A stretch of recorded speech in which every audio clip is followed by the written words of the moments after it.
बिस्मिल्लाहिर्रहमानिर्रहीम। अस्सलाम वालेकुम व्यूअर्स। आज का हमारा टॉपिक है कॉन्स्टिपेशन। कॉन्स्टिपेशन या कब्ज़ किस चीज़ को कहते हैं? जब आपको हफ्ते में 3 दफ़ा से कम स्टूल पास हो। नंबर 1, हफ्ते में 3 दफ़ा से कम स्टूल पास हो। नंबर 2, आपको ये महसूस हो रहा हो कि मेरा जो पखाना है वो मुकम्मल खाली नहीं हुआ है और अभी भी मुझे हाजत महसूस हो रही है, या फिर आपको पखाने के दौरान किसी की हेल्प की ज़रूरत हो, या जिस तरीके से इतना सख्त पखाना हो कि आपको पेट को प्रेस करना पड़ जाए या फिर फिंगर्स का यूज़, हाथ का इस्तेमाल करना पड़ जाए, इतने सख्त पखाने को, इसको हम कंस्टिपेशन कहते हैं। जनरली जो आखिरी 2 चीज़ें हैं वो कम लोगों में होती है, लेकिन अगर आमतौर पे आपको 3 दफ़ा से कम पखाना आता हो तो हम इसको कंस्टिपेशन डिक्लेयर करते हैं। अब कंस्टिपेशन जो है वो लोगों को होती रहती है, हफ़्ता 10 दिन होती रहती है और फिर जाके वो रिलीव हो जाती है किसी मेडिसिन के साथ, या ख़ुद ब खुद, या डाइट की वजह से होती है। लेकिन मसला उस कंस्टिपेशन का आता है जब वो उसका ड्यूरेशन जो है 3 माह या 3 माह से ज़्यादा हो, और 3 माह तक मुसलसल उस बंदे को 3 दफ़ा पखाना हफ्ते में कम से कम आ जाए, ज़्यादा से ज़्यादा, या फिर उससे कम हो। इसकी 3 वजूहात है जिसकी वजह से मसला होता है। नंबर 1 वजह जो है वो उसकी ये है कि अंतड़ियों की बंदिश या ब्लॉकिंग इंटेस्टाइन जो है वो। अब अंतड़ियों की बंदिश क्यों होती है, उसके पीछे भी वजूहात है। एनल फिशर एक कंडीशन होती है मेडिकल, उसमें होता है ये। दूसरी कंडीशन जो होती है वो बाउल ऑब्स्ट्रक्शन होती है। आपकी अंतड़ियों की जो है वो मुकम्मल बंदिश, चाहे वो किसी भी वजह से हो, तो जब वो बंद हो जाती है तो आपको कंस्टिपेशन होती है। कोलोन कैंसर होती है, अंतड़ियों की कैंसर्स, उसमें भी आपको ये मुस्तकिल तौर पे या पार्शली या बंद हो जाती है, कब्ज़ हो जाती है। कोलोन का या अंतड़ियों का तंग होना, जिसको नैरोइंग ऑफ कोलोन कहते हैं या कोलोन स्ट्रक्चर कहते हैं, वो तंग हो जाती है, तो उसमें भी कंस्टिपेशन होती है और वो कब्ज़ काज करती है। मुख्तलिफ पेट के कैंसर, खुदा न खास्ता, जब वो लीवर का हो, लबलबे का हो, किसी भी जगह कैंसर हो, वो जब आपके कोलोन को प्रेस करती है, उसको प्रेशर देती है, उसको दबा देती है, तो उसकी वजह से भी कंस्टिपेशन होता है।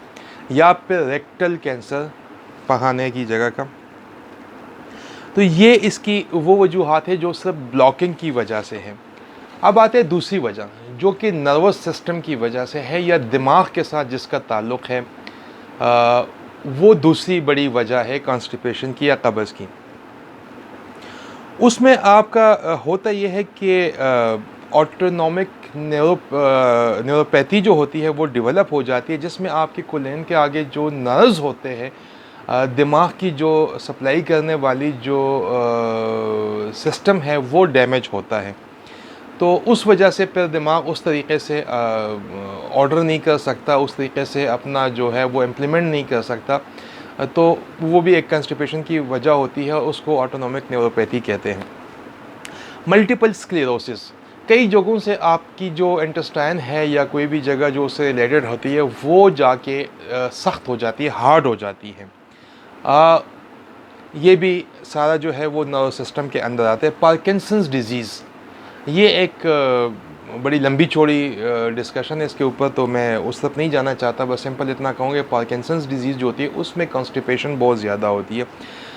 उसके अलावा स्पाइनल कॉर्ड या रीढ़ की हड्डी की कोई इंजरी हो जाए तो उसमें कॉन्स्टिपेशन होती है। और आखिरी जो नर्वस सिस्टम की कॉन्स्टिपेशन की वजह है वो है फालज, स्ट्रोक, क्योंकि आपका ब्रेन उस तरीके से काम नहीं करता। तो 2 वजूहात हमने बयान की, एक तो आपकी इंटेस्टाइन की ब्लॉकेज, दूसरा नर्वस सिस्टम। अब तीसरी वजह जो है वो है मसल्स का, कि मसल्स का क्या इन्वॉल्वमेंट है इसमें कॉन्स्टिपेशन में। उसमें ये होता है कि जो आपके पेल्विक मसल्स होते हैं, पेल्विक मसल जो होते हैं वो प्रॉपरली रिलैक्स नहीं होते, जिसकी वजह से जो है वो स्टूल पास नहीं होता। स्टूल पास करते वक्त जो होता है बेसिकली पेल्विक मसल जो होते हैं वो रिलैक्स हो जाते हैं, वो ढीले पड़ जाते हैं, जिसकी वजह से पखाना बाहर जाता है। दूसरी कंडीशन ये आती है कि जो आपके पेल्विक मसल्स होते हैं उनमें रिलैक्स और कॉन्ट्रैक्शन के मतलब उसके जमने के और फैलने के, या यूं करके उसके जमाव के फैलाव के जो कोऑर्डिनेशन है, ये एक सिस्टम के तहत होता है, वो कोऑर्डिनेशन जो होती है वो डिस्टर्ब होती है, जिसकी वजह से आपको कॉन्स्टिपेशन होती है।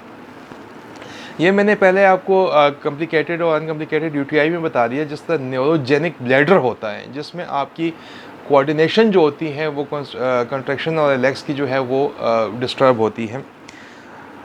तीसरी आती है वीकेंड पेल्विक मसल या कमज़ोर पेल्विक मसल, जिसकी वजह से कॉन्स्टिपेशन होती है। मैं दोबारा दोहरा लेता हूँ कि मसल्स में जो होती है वो या तो पेल्विक मसल्स प्रॉपरली रिलैक्स नहीं करते, या उनके रिलैक्स और कॉन्ट्रैक्शन की जो कोऑर्डिनेशन है वो सही नहीं है, या फिर वो कमज़ोर है। अब आती है हम चौथी वजह की तरफ, जो हार्मोन्स हैं। हार्मोन की डिस्टर्बेंस जो होती है वो भी कॉन्स्टिपेशन काज करती है, और वो कुछ क्रॉनिक डिजीज़ होती है जिसमें ये हार्मोन की डिस्टर्बेंस होती है, जिसमें हम सबसे पहले नंबर पे डायबिटीज़ आता है, शुगर।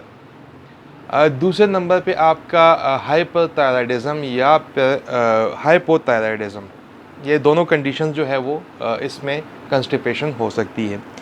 और एक और कंडीशन आती है प्रेगनेंसी, हमल के दौरान जो है वो अक्सर कॉन्स्टिपेशन होती है।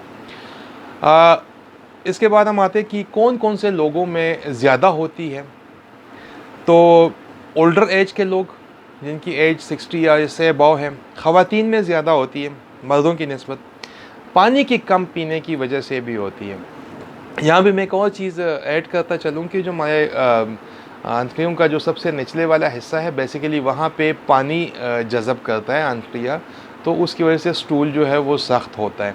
तो समटाइम लोगों को हाजत होती है और वो डिले करते जाते या सफ़र में होते या कोई भी मजबूरी होती है, तो वो एक्चुअली जितना देर वो स्टे करते हैं वो पानी उतना ही एब्जॉर्ब होता रहता है। तो एक टाइम आता है कि वो इतना हार्ड हो जाता है कि फिर वो स्टूल पास ही नहीं कर सकता और बंदा जो है वो प्रॉब्लम में आ जाता है। तो इसलिए जब हाजत महसूस हो तो फ़ौरन आपको जाना चाहिए।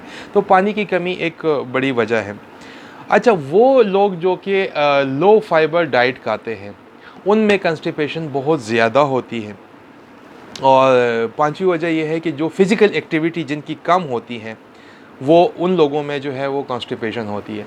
उसके अलावा मेडिसिन्स जो होती है वो बेसिकली बहुत सारी मेडिकेशन है, स्पेशली जिसमें साइकेट्रिक मेडिसन है, नफ्सियाती जो दिमागी है, वो तकरीबन काफ़ी सारी मेडिसिन जो होती है वो आपको कॉन्स्टिपेशन काज करती है।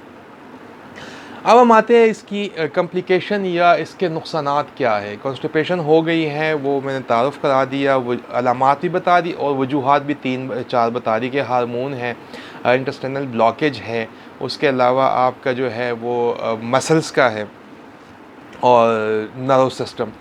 तो आते हैं हम लोग अब इसकी कॉम्प्लिकेशन की तरफ कि कॉम्प्लिकेशंस क्या है, क्या नुकसानात हो सकते हैं। आपकी पखाने की जो या एनस की जो वेन्स है वो स्वॉलन हो जाती हैं, वो सूज जाती हैं, और इसको क्या कहते हैं, इसको हेमोराइड्स कहते हैं। तो हेमोराइड्स आपको हो सकते हैं कॉन्स्टिपेशन में, बवासीर। उसके अलावा आपको एनल फिशर हो सकता है। उसके अलावा आपका जो है हार्डन जो स्टूल है, जो इंतहाई सख्त किस्म का पखाना है, वो जमा हो सकता है आपके इंटेस्टाइन के अंदर, और वो पूरे इंटेस्टाइन को मुकम्मल ब्लॉक कर सकता है, जो कि एक सर्जिकल इमरजेंसी हो सकती है। ठीक है ना। उसके बाद आपका है कि रेक्टल प्रोलैप्स। जब आपको मुसलसल कॉन्स्टिपेशन होती है तो आपका जो रेक्टस के इर्द गिर्द जो मसल्स है वो उसका एक ख़ास हिस्सा जो होता है या बहुत कम जो होते हैं वो स्ट्रेच करते होते हैं, बाकी जो है वो काम करना छोड़ देते हैं क्रॉनिक कॉन्स्टिपेशन की वजह से, जिसको रेक्टल प्रोलैप्स कहते हैं। जिसमें वो ये कहते हैं कि एनस का जो थोड़ा सा हिस्सा है वो काम करता है, बाकी नहीं करता। इसको रेक्टल प्रोलैप्स कहते हैं। तो आपने आज कॉन्स्टिपेशन के बारे में बात सुनी, उम्मीद है आपको पसंद आई होगी। इसमें सबसे बड़ी एहतियात जो हम इसमें कंक्लूजन निकालते हैं वो यही निकाल सकते हैं कि पानी का इस्तेमाल बहुत ज़्यादा करें, हाई फाइबर डाइट ले लिया करें, और जिसमें फ़ाइबर कम हो वो डाइट जो है वो कम से कम इस्तेमाल करें। फ़िज़िकल एक्टिविटी अपनी ज़्यादा करें, और जब आपको हाजत महसूस हो उस टाइम लाजमी आप हाजत के लिए जाएँ। Thank you very much.